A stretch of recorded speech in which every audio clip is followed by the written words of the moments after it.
Welcome प्यारे बच्चों। आज हम कक्षा 12वीं की हिंदी की पाठ्य पुस्तक आरोह भाग 2 से गद्य खंड के प्रथम पाठ, जी हां, ये गद्य खंड का पहला ही पाठ है और इसका नाम है भक्तिन। जी हां, गद्य खंड के प्रथम पाठ का नाम भक्तिन है और इसकी लेखिका का नाम महादेवी वर्मा है। तो आपको पाठ का नाम भी याद रखना है, भक्तिन, और इसकी लेखिका का नाम है महादेवी वर्मा।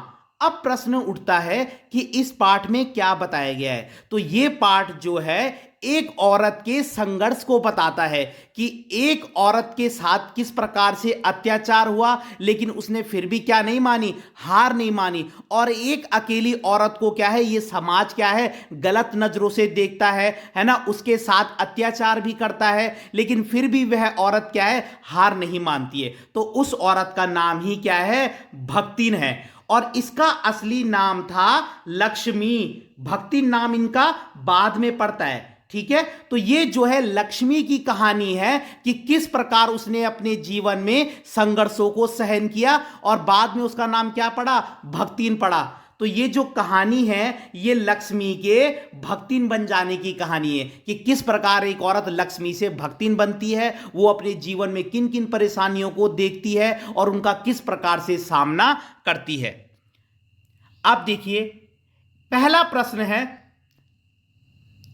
भक्तिन अपना वास्तविक नाम लोगों से क्यों छुपाती थी? भक्तिन को यह नाम किसने और क्यों दिया होगा? तो सबसे पहले आपको प्रश्न को समझना है, वो क्या पूछ रहे हैं। वो पूछ रहे हैं कि भक्तिन का वास्तविक नाम मतलब क्या था और वो अपना वास्तविक नाम लोगों से क्यों छुपाती थी। तो पहले तो आपको बताना पड़ेगा कि भक्तिन का असली नाम क्या था और वो इस नाम को लोगों से क्यों छुपा रही है, और भक्तिन को यह नाम किसने और क्यों दिया। तो देखिए, भक्तिन का असली नाम लक्ष्मी था। लक्ष्मी को धन की देवी माना जाता है। भक्ति सोचती थी कि अगर लोगों को उसका असली नाम पता चल जाएगा तो वो उसकी मजाक बनाएंगे। तो ये कहां तक का आंसर है कि भक्तिन अपना वास्तविक नाम लोगों से क्यों छुपाती थी। ये यहां तक इसका आंसर हो गया कि भक्तिन का असली नाम लक्ष्मी था और वो लोगों से लक्ष्मी नाम को क्यों छुपा रही है, क्योंकि लक्ष्मी को हमारे यहां क्या है, धन की देवी माना जाता है। तो भक्तिन को लगता था कि अगर लोगों को उसका असली नाम पता चल जाएगा तो लोग उसकी मजाक बनाएंगे, लोग कहेंगे अरे इसका नाम तो लक्ष्मी है और इसकी हालत तो देखो, क्योंकि वो गरीब थी। तो उसको ऐसा लगता था। अब है, भक्तिन को यह नाम किसने और क्यों दिया? तो भक्तिन को यह नाम महादेवी वर्मा ने, लेखिका ने, क्या देखकर दिया, उसकी वेशभूषा और गले में तुलसी की माला को देखकर दिया, उसके लुक को देखकर दिया, क्योंकि उसका लुक ही एकदम भक्त के जैसे था, जैसे एक साधु संत होते हैं ना, इस तरीके से ही उसका लुक था, है ना। उसकी वेशभूषा, गले में उसने तुलसी की माला पहनी हुई थी, है ना, और सर पे भी क्या था, सर भी उसका एकदम मतलब क्या है, वो सिर घुटा के रखती थी, मतलब सिर मुंडवा के, उसके सिर पर बाल नहीं थे, वो सिर को क्या कर देती थी, मुंडन कर देती थी, है ना। तो उसका लुक एकदम साधु संत के जैसे था। तो भक्तिन को ये नाम किसने दिया था, ये जो भक्तिन नाम है ना, असली नाम तो उसका लक्ष्मी था और उसको ये नाम महादेवी वर्मा ने दिया। और क्यों दिया, उसकी वेशभूषा और गले में तुलसी की माला को देखकर, ठीक है। अगला प्रश्न है, दो कन्या रत्न पैदा करने पर भी भक्तिन पुत्र महिमा में अंधी अपनी जिठानियों द्वारा घृणा व उपेक्षा का शिकार बनी। भक्तिन की लगातार लड़कियां हो जाती है तो उसकी जिठानियां और जो उसकी सास रहती है ना, वो उसके साथ क्या है, एक प्रकार से मतलब अच्छा व्यवहार नहीं करती थी, भेदभाव। ऐसी घटनाओं से ही यह धारणा चलती है कि स्त्री ही स्त्री की दुश्मन होती है। क्या आप इससे सहमत हैं? जो भक्तिन थी, जब उसकी लड़कियां हो जाती हैं तो उसकी जिठानियां उससे मतलब भेदभाव करने लगती है, क्योंकि उसकी जिठानी के लड़के ही थे उनके घर में, है ना। तो भक्तिन घर का सारा काम भक्तिन ही करती थी। भक्तिन या लक्ष्मी, बात एक ही है, ठीक है। तो घर का सारा काम भक्तिन करती थी, उसकी बेटियां करती थी और उसकी जिठानियां आराम से रहती थी, उनके लड़के भी घूमते रहते थे, उनको अच्छा खाना भी मिलता था। तो वो कह रहे कि क्या स्त्री ही स्त्री की दुश्मन होती है? तो आपने लिखना है हाँ मैं इस बात से सहमत हूं, क्योंकि वो पूछ रहे हैं ना क्या आप इस बात से सहमत हैं, तो आपने लिखना है हाँ मैं इस बात से सहमत हूं। फिर आप चैप्टर के अकॉर्डिंग बताएंगे।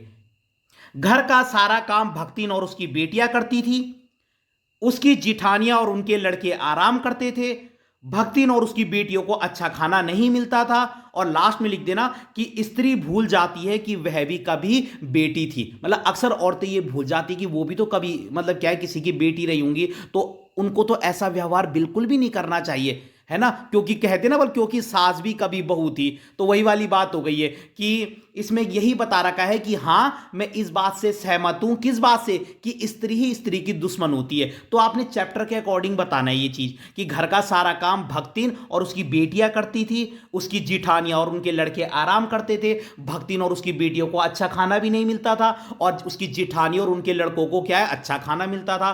तो स्त्री ये भूल जाती है कि वो भी कभी क्या थी, कभी बेटी थी। तो भी बहुत आसान है। अगला प्रश्न है, भक्तिन की बेटी पर पंचायत द्वारा जबरदस्ती क्या है, पति थोपा गया। ठीक है, क्या है, भक्तिन की बेटी पर पंचायत द्वारा जबरन, जबरन का मतलब जबरदस्ती, पति थोपा जाना एक दुर्घटना भर नहीं बल्कि विवाह के संदर्भ में स्त्री के मानवाधिकार को कुचलते रहने की सदियों से चली आ रही सामाजिक परंपरा का प्रतीक है। कैसे, इसमें यही बता रखा है कि अक्सर लड़कियों से क्या है, विवाह के संबंध में उनकी चॉइस नहीं पूछी जाती, उनको जबरदस्ती क्या है, मतलब जबरदस्ती किसी के साथ शादी करने के लिए फोर्स किया जाता है कि माता पिता ने जैसा कह दिया ऐसा ही करना है। तो भक्तिन की बेटी के साथ क्या होता है, देखो, जब भक्तिन की जो सबसे बड़ी बेटी थी ना, तो उसके पति की जब मृत्यु हो जाती है, पहले भक्तिन के पति की मृत्यु होती है, उसके बाद वो अपने बड़े बेटी के हस्बैंड को क्या करते हैं, उसको अपने घर पे घर जमाई रख लेते हैं, लेकिन उसकी भी डेथ हो जाती है।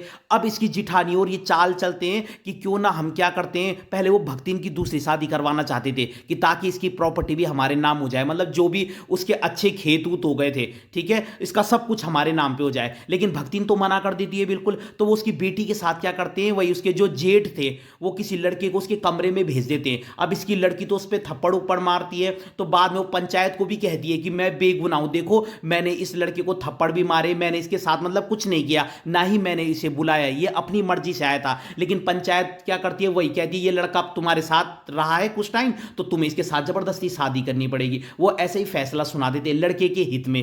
तो वो यही कह रहे कि लड़की पर जबरदस्ती पति थोपा जाना क्या सही है।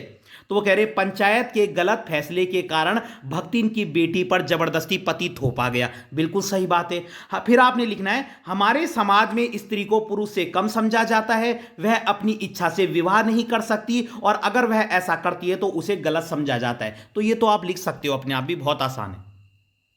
भक्तिन अच्छी है यह कहना कठिन होगा क्योंकि उसमें दुर्गुणों का अभाव नहीं। मतलब भक्तिन अच्छी है यह कहना कठिन होगा, इसका मतलब है कि भक्तिन में भी कई सारी क्या थी, बुरी आदतें थी। तो आप ये नहीं कह सकती कि भक्तिन अच्छी है, उसमें दुर्गुणों का अभाव नहीं है, मतलब उसके अंदर कुछ क्या है, दुर्गुण माने बुरी आदतें भी है। तो आपने बताना है कि लेखिका ने ऐसा क्यों कहा। तो आपने लिखना है, भक्ति में अच्छे गुण के साथ साथ बुरे गुण भी थे। जैसे, ये बहुत इंपॉर्टेंट क्वेश्चन है, क्या क्या बुरे गुण थे, देखिए। भक्तिन के आने से लेखिका देहाती बन गई। अब भक्तिन क्या थी, भक्तिन शहर में आती है काम करने, तो लेखिका तो क्या है, चेंज नहीं होती, उल्टा क्या करते हैं, मतलब हाँ, मतलब लेखिका तो क्या है, भक्तिन चेंज नहीं होती लेकिन लेखिका भक्तिन के जैसे बन जाती है, लेखिका चेंज हो जाती है ना। अब भक्तिन जब वहां जाती है तो वो लेखिका को अपने जैसे देहाती बना देती है। कैसे, वो वैसी खाना बनाती है जैसे गांव में बनता है ना, तो वो वैसी खाना बनाती है। अब लेखिका क्या करती थी, उसकी बात को मना नहीं कर पाती थी, तो वो लेखिका को बिल्कुल अपने जैसे अपने अनुसार ढाल देती है भक्तिन। जबकि अक्सर क्या होता है, आप कहीं जॉब करोगे तो आप मालिक के अकॉर्डिंग क्या है, आपको व्यवहार करना पड़ेगा। लेकिन यहां क्या हुआ, भक्तिन के आने से लेखिका देहाती बन गई। भक्तिन लेखिका की चीजों को छिपा कर रखती थी। भक्तिन की आदत थी, जब वो घर में काम करती थी ना, उसको कहीं पे कोई चीज मिलती थी तो वो छिपा देती थी। भक्तिन लेखिका की बातों का जवाब घुमा फिरा कर देती थी, और लेखिका जब कुछ कहती थी ना तो भक्तिन लेखिका की बात का जवाब घुमा फिरा कर देती थी। और भक्तिन पूर्ण रूप से खाना बनाना भी नहीं जानती थी, उसको बहुत अच्छा खाना बनाना भी नहीं आता था, ठीक है, बस वही गांव की कुछ डिशेस थी जो वो बार बार बनाती थी। तो ये उसके अंदर बुरी आदतें थी। क्या क्या, कि एक तो उसके आने से लेखिका देहाती बन गई। लेखिका कौन, महादेवी वर्मा। और भक्तिन चीजों को छिपा कर रखती थी, और भक्तिन लेखिका की बातों का जवाब घुमा फिरा कर देती थी, और उसको खाना बनाना भी सही से नहीं आता था। तो ये उसमें कुछ बुरी आदतें थी।